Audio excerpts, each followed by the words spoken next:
हम लोग class 10 physics के chapter number 1 reflection and refraction of light के first part reflection of light को पढ़ रहे हैं।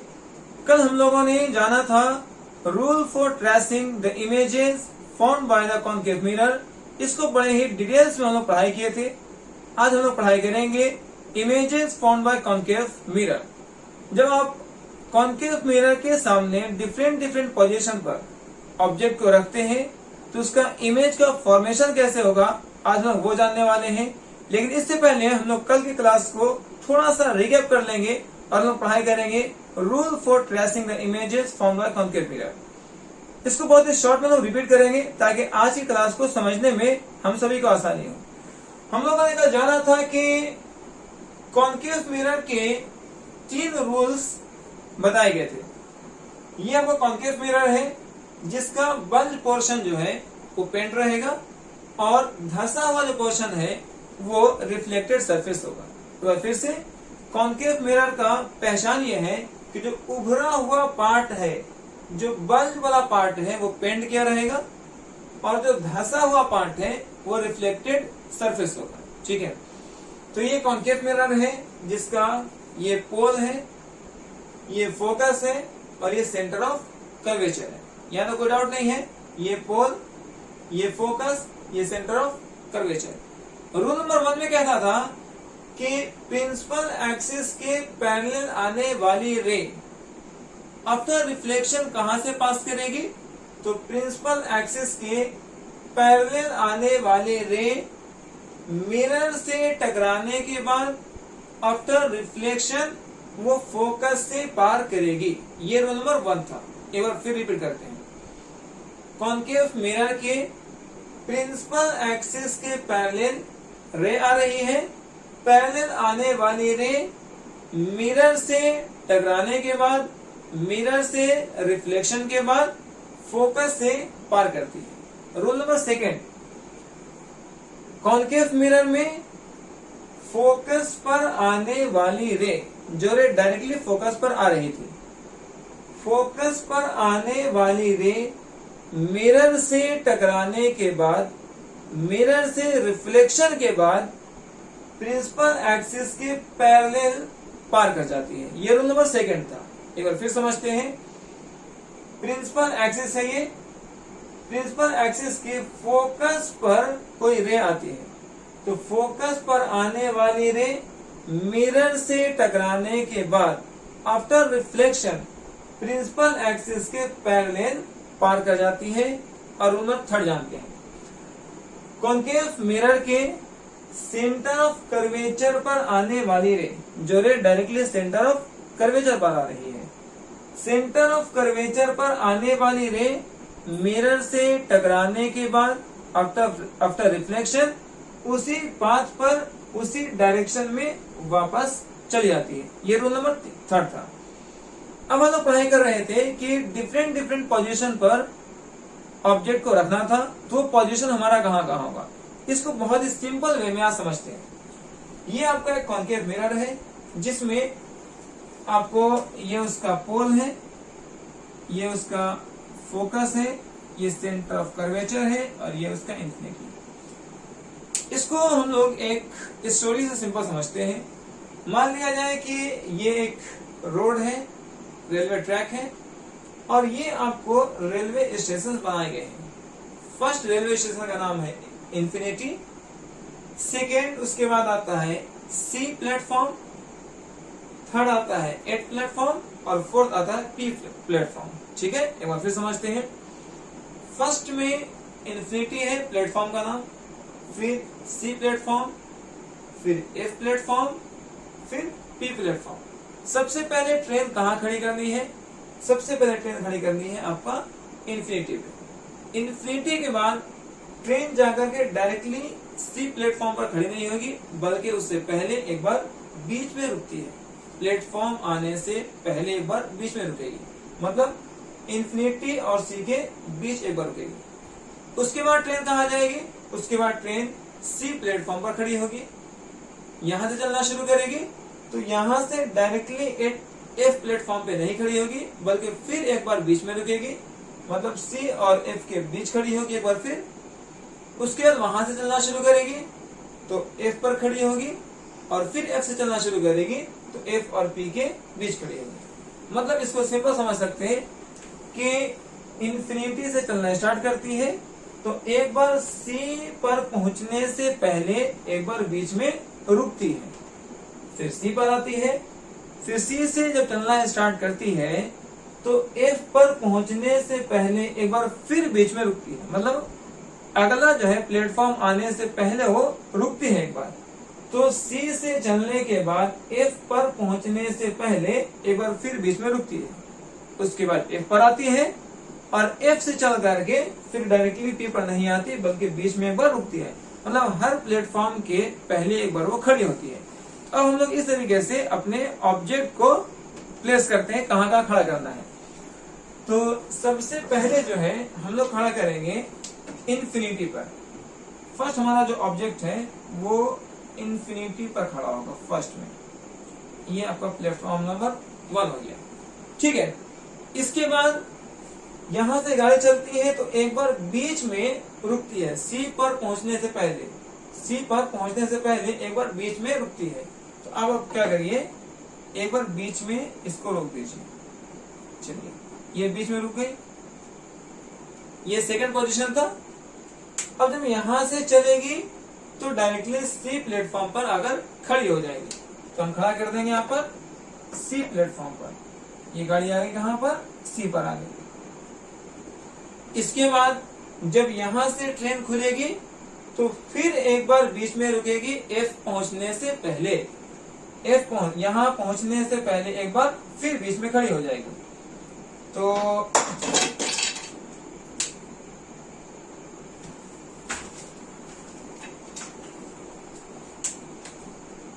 C से F पहुंचने से पहले एक बार फिर खड़ी होगी। तो यहां पर जो है इसको फिर से एक बार खड़ी करेंगे। ये होगी आपको C और F के बीच में। यहां से फिर चलेगी, फिर आएगी आपको F पर, ये खड़ी होगी। यहां से फिर चलेगी और फिर जो है P पहुंचने से पहले एक बार खड़ी होगी। तो ये था आपका पोजीशन ऑफ ऑब्जेक्ट। सबसे पहले आपको जो खड़ा करना था, जो आप खड़ा कर रहे थे पोजीशन ऑफ ऑब्जेक्ट जो था वो फर्स्ट में आप इन्फिनिटी पर खड़ा कर रहे थे। जब इन्फिनिटी से ट्रेन चल रही थी तो C पहुंचने से पहले एक बार बीच में रुकी थी, ये उसका सेकेंड पोजीशन था। फिर यहां से चलती है, C पर पहुंचती है, ये उसका थर्ड पोजीशन था। C से चल करके F पहुंचने से पहले एक बार फिर बीच में रुकती है, ये फोर्थ पोजीशन है। यहां से चलती है, F पर आती है। इसके बाद यहां से चलती है तो P से पहले फिर एक बार रुकती है। तो आइए हम लोग देखते हैं कि हमारा पोजीशन ऑफ जो ऑब्जेक्ट है वो सही है। फर्स्ट कहां पर है, एट इन्फिनिटी, फर्स्ट में एट इन्फिनिटी। सेकंड कहां होना चाहिए, तो यहां से चल करके C पर नहीं आती बल्कि बीच में रुकती है, तो कहेंगे इन्फिनिटी और C के बीच में। तो ये बियॉन्ड C जो है C के बाहर, इसका वही मतलब है, इन्फिनिटी और C के बीच में। सेकंड हो गया। जब यहां से चलती है तो कहां पर स्टॉप है उसका, C पर, एट C। अब C से जब चलती है तो क्या डायरेक्टली F प्लेटफॉर्म पर खड़ी होती है या बीच में रुकती भी है, तो यस बीच में रुकती है। तो इसको लिखा जाएगा कि C और F के बीच रुकी है, बिटवीन C एंड F, ठीक है। यहां के बाद कहां रुकेगी, F पर, एट फोकस F। इसके बाद कहां रुकेगी, F और P के बीच में। इस तरीके से आप एक चीज तो क्लियर हो गया, पोजीशन ऑफ ऑब्जेक्ट। अब समझते हैं पोजीशन ऑफ इमेज कहां होगा। बहुत सिंपल है। अब इन्फिनिटी से टुवर्ड्स जो है मिरर आ रहे थे, अब आपको मिरर से दूर जाना है, मिरर से दूर। और फर्स्ट जो आप बनाएंगे वो फर्स्ट बनाएंगे आप उसके फोकस पर। फर्स्ट जो हमारा बनेगा वो फोकस पर बनेगा, और सेम इसी तरीके से अब हम लोग बीच बीच में एक एक बार रुक रुक करके आगे जाएंगे। मतलब F से C पर और C से इन्फिनिटी पर नहीं जाएंगे, मतलब एक बार बीच बीच में रुकना है हम लोगों को। तो ये हमारा फर्स्ट इमेज यहां बनेगा, इसके बाद यहां से चलकर को यहां बढ़ेगा, तो सेकेंड इमेज हमारा यहां रुकेगा,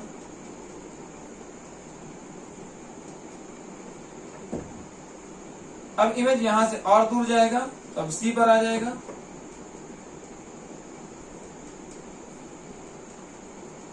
अब इमेज यहां से और दूर जाएगा तो यहां पर आ जाएगा, अब इमेज और दूर जाएगा तो इमेज हमारा यहां पर आ जाएगा, और लास्ट इमेज जो है वो हमारे मिरर के पीछे बनता है।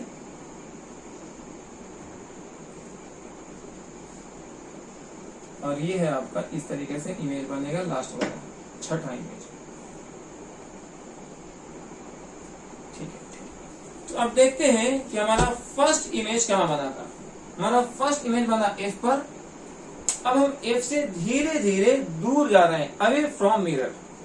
तो हमारा सेकेंड इमेज बन रहा है यहां पर, ये पोजीशन है F और C के बीच, बिटवीन C एंड F। इसके बाद और आगे है तो हम C पर चले गए, हम धीरे धीरे मिरर से दूर जा रहे हैं। C के बाद कहां गए, तो C के बाद और आगे गए, तो ये हमारा फोर्थ पोजीशन था, कहेंगे C और इन्फिनिटी के बीच या बियॉन्ड C भी कह सकते हैं। उसके बाद कहां पर आएंगे, उसके बाद आएंगे हम इन्फिनिटी पर, और ये हमारा छठा पोजीशन यहाँ पर beyond behind the mirror.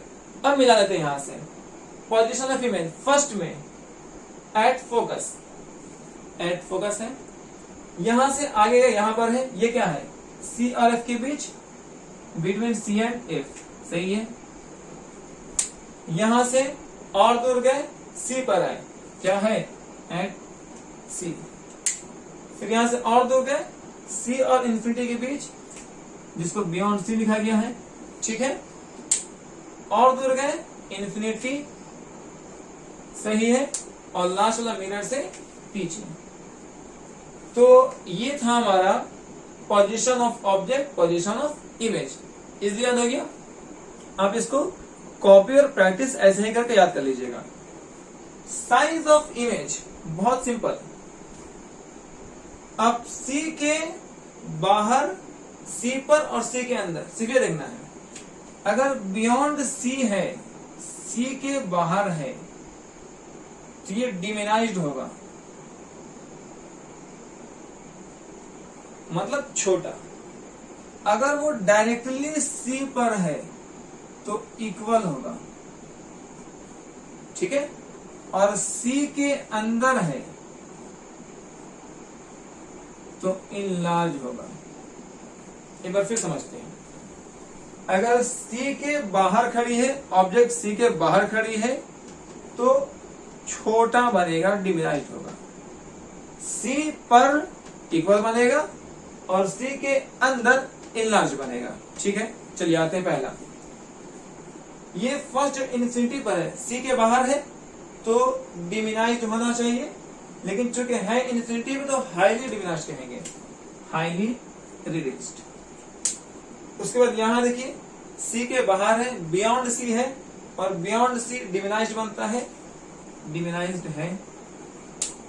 C पर इक्वल बनता है, इक्वल है। C के अंदर इनलार्ज शुरू हो जाता है तो फोर्थ वाला इनलार्ज होगा, फोर्थ वाला इनलार्ज है। उसके और अंदर F पर आएंगे तो F वाला इमेज इन्फिनिटी बन रहा था। ऑब्जेक्ट को जब F पर रख रहे थे तो इमेज इन्फिनिटी बन रहा था, तो हाईली इनलार्ज बनेंगे, इसको हाईली इनलार्ज। और लास्ट में जो इधर है ये भी इनलार्ज है तो ये भी इनलार्ज हो जाएगा। इस तरीके से याद हो गया। C के बाहर ऑब्जेक्ट रखेंगे तो डिमिनाइज्ड छोटा, C पर रखेंगे इक्वल, और C के अंदर लाएंगे इमेज को तो बड़ा बनना शुरू हो जाएगा। ओके, ये छोटा, ये बराबर, ये बड़ा। अब आते हैं नेचर ऑफ इमेज को। नेचर ऑफ इमेज में केवल एक इमेज, ये जो है मिरर के सेकंड साइड, ये है आपका वर्चुअल और इरेक्ट, वर्चुअल और इरेक्ट। तो आपको केवल एक बार इमेज जो है वो याद रखना है, वर्चुअल और इरेक्ट है ये वाला। ये कब है? ये जब ऑब्जेक्ट को F और P के बीच रखे थे तो वर्चुअल बना था और इरेक्ट बना था। इसके अलावा जितना है सब रियल होगा। रियल और वर्चुअल में वर्चुअल कब बनेगा? एक बार, मिरर के पीछे वाला। तो ये मिरर के पीछे वाला वर्चुअल है और जो वर्चुअल होता है वो इरेक्ट होता है, याद हो गया। और इसके अलावा जितने सारे ये सभी हैं, ये सभी जो हैं, ये सभी आपको रियल इमेज है, जो और जो रियल होता है वो इन्वर्टेड भी होता है। तो इस तरीके से आज हम लोग फिर से रिपीट कर चुके हैं। अब हम लोग नेक्स्ट यहाँ से अपने इमेज फॉर्मेशन को पढ़ेंगे। अब इसका फिर से स्क्रीनशॉट कर लीजिए।